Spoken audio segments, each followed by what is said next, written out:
शर्मा जी चित्रकूट से। राधे राधे महाराज जी। महाराज जी, कंचन कामनी के प्रति जो महत्व बुद्धि बनी रहती है, साधक उसका नाश कैसे करे महाराज जी?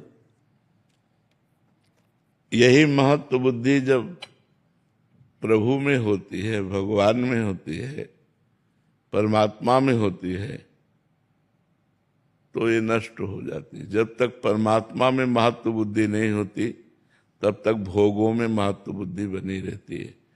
कंचन का खास महत्व नहीं है, कंचन से भोग मिलते हैं। कंचन मतलब अर्थ होता है, अर्थ से भोग मिलते हैं, इसलिए महत्व है। भोग प्रधान बात है, प्रधान बात भोग है। भोग इंद्रियों से भोगा जाता है, और इंद्रियां और मन ये भोगों में इतना रत है कि भगवान की तरफ चलना ही नहीं चाहते हैं। मना कष्टान इंद्रियाणि प्रकृति स्थान कर सती। तो जो हमारे अंदर की ममता है, आसक्ति है, राग है, ये ऊर्ध्वगामी न होकर अधोगामी हो गया। अब हमको प्रयास करना, मनुष्य जन्म साधन धाम मोक्ष कर द्वारा पाए न जे परलोक संभारा। ये हमें साधना करने के लिए मनुष्य जन्म मिला है। यदि हम संयम पूर्वक आहार करें, सबसे पहली साधना की भूमिका आहार पर टिकी हुई है। पवित्र आहार और थोड़ा आहार, सूक्ष्म आहार, दबा के खूब ऐसे अच्छे अच्छे पदार्थ भोजन को साधक है। शरीर का मांस बढ़ेगा, वजन बढ़ेगा, भजन नहीं बढ़ेगा। और जब तक भजन नहीं बढ़ेगा तब तक आप इंद्रिय और मन पर विजय नहीं प्राप्त कर सकते। तो जब हम भगवान की लीला कथा सुनते हैं, भगवान के प्रेमी संतों का संग करते हैं और स्वयं शास्त्रों का स्वाध्याय करते हैं, तो धीरे धीरे हमारी बुद्धि में महत्व बुद्धि भगवान की तरफ होने लगती है। अगर हम मोबाइल से गलत दृश्य देखेंगे, गंदे बच्चों का संग करेंगे, गंदे लोगों का संग करेंगे और गंदी क्रियाएं करेंगे, तो हमारी महत्व बुद्धि भोगों में बनी रहेगी। और जब तक भोगों में बनी रहेगी तब तक हमको गिराती रहेगी बार बार। इसलिए हम अधिक समय नाम जप में, कुछ समय शास्त्र स्वाध्याय में और कुछ समय सत्संग में।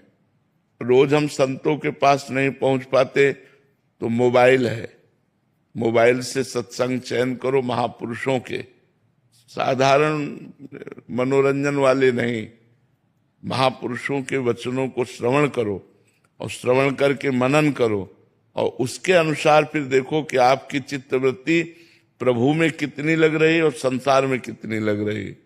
बार बार भगवान से प्रार्थना करो, हे नाथ बहुत जन्म व्यतीत हो गए भटकते हुए, अब भटकना नहीं चाहता, अब प्रभु कृपा करो और मुझे भजन प्रदान करो। जितना भजन करोगे उतनी महत्व बुद्धि कंचन कामनी से हटती चली जाएगी, अच्छा ही नहीं लगेगा। भजन, खान पान ठीक हो और खूब भजन हो, शास्त्र स्वाध्याय हो, संतों का संग हो, निश्चित बुद्धि माया पर विजय प्राप्त कर लेगी। यही माया है कंचन कामिनी कीर्ति। लोकैष्णा, पुत्रैष्णा, वित्तैष्णा, यही है कामना। इन्हीं कामनाओं की पूर्ति करने में साधक विचलित रहता है। और एकांत में बहुत पवित्र समय व्यतीत होना चाहिए। अगर साधक अपना जीवन मंगल में बनाना चाहता है तो जब शयन का समय हो या एकांत कमरे में हो, उस समय बहुत सावधान रहे, मोबाइल से कोई गलत बातें न देखे, गलत चिंतन करने का अवसर न दे, नाम कीर्तन शुरू कर दे। जब मन भटकने लगे भगवान का नाम कीर्तन शुरू कर दे, नाम जप प्रारंभ कर दे। नहीं मन लग रहा, बाहर टहलने लगे, कोई गंदा दृश्य न देखे, कोई गंदा चिंतन न करे, कोई गंदी क्रिया न करे। और जब बहुत काल तक ऐसा समय व्यतीत करे, दीर्घ काल तक, तब हमारा हृदय दृढ़ हो जाता है। फिर जब भगवान में महत्व हो गया तो फिर संसार में नहीं। देखो ठाकुर हरिदास जी का जवान शरीर है, 3 लाख नाम रोज जप करते थे। हरे कृष्ण कृष्ण कृष्ण हरे हरे, हरे राम राम राम हरे हरे, हरे कृष्ण, ऐसे 3 लाख नाम जप करते थे।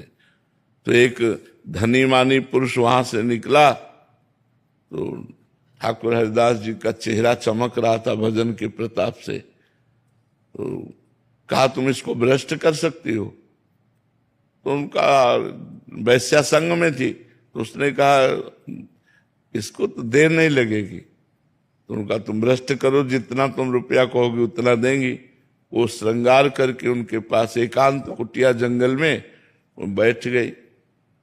अब उनसे बात करना चाहती, वो बार बार ये कहते हरे कृष्ण कृष्ण कृष्ण हरे। एक दिन पूरा निकल गया, दूसरे दिन फिर श्रृंगार करके आई, वो भी दिन निकल गया। तीसरे दिन फिर 3 लाख नाम जप करना। वो यही कहते जब हमारा नाम जब पूरा हो जाएगा तब आपसे बात करेंगे। अब 3 लाख नाम जप करना और जोर जोर से हरे कृष्ण कृष्ण कृष्ण। 3 दिन नाम कीर्तन सुनने के बाद उसको लगा मैं कितनी नीच हूं, ऐसे पवित्र आत्मा के प्रति ऐसी गंदी दृष्टि रखती हूं। चरणों में लौट गई। जब लौट गई तब उन्होंने बंद किया। हाँ, तो उनका प्रभु मैं बहुत पापिनी हूं, मैं वैश्या हूं, मैं बहुत नीच हूं। तो बोले कोई नहीं, बात नहीं, भगवान कृष्ण सबका कल्याण कर देते हैं। हमारा कल्याण कैसे होगा? आई थी भ्रष्ट करने, बोले हमारा कल्याण कैसे होगा?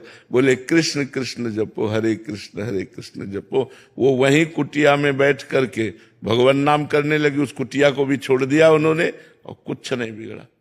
देखो भगवान के नाम का प्रभाव कि हरिदास जी के पास 3 दिन वैश्या आई, जंगल है, एकांत है, तो मन भटक सकता था ना, लेकिन नहीं, महत्व बुद्धि भगवान में तो मन नहीं भटका। भागवत में लिखा है वही महाभागवत है जो त्रिभुवन की राज्य लक्ष्मी देने पर भी, जिसका आधे पल के लिए भी भगवान का विस्मरण ना हो, वही भगवान का महाभागवत है। तो हमारी जब महत्व बुद्धि भगवान में हो जाएगी तो कंचन कामिनी हमारे मन को नहीं खींच पाएंगी। और जब तक भगवान की शरणागति, भगवान में महत्व बुद्धि नहीं होती तो रमैया के दुल्हिल लूटे बाजार। कबीरदास जी ने गाया है कि रमैया की दुल्हिल लूटे बाजार। भगवान की दुल्हन ये माया है ना, मायापति भगवान है ना, बोले बाजार खुले चौड़े में सबको गिरा रही है। रमैया के दुल्हन लूटे बाजार, कोई खिलवाड़ थोड़ी है। बचा वही सीम की चाप सके को तासु, बड़ रखवार रमापति जासू। जिसके भगवान रखवाले वही बच पाता है, नहीं तो रमैया के दुल्हन लूटे बाजार। बहुत विचित्र खेल भगवान की माया का है।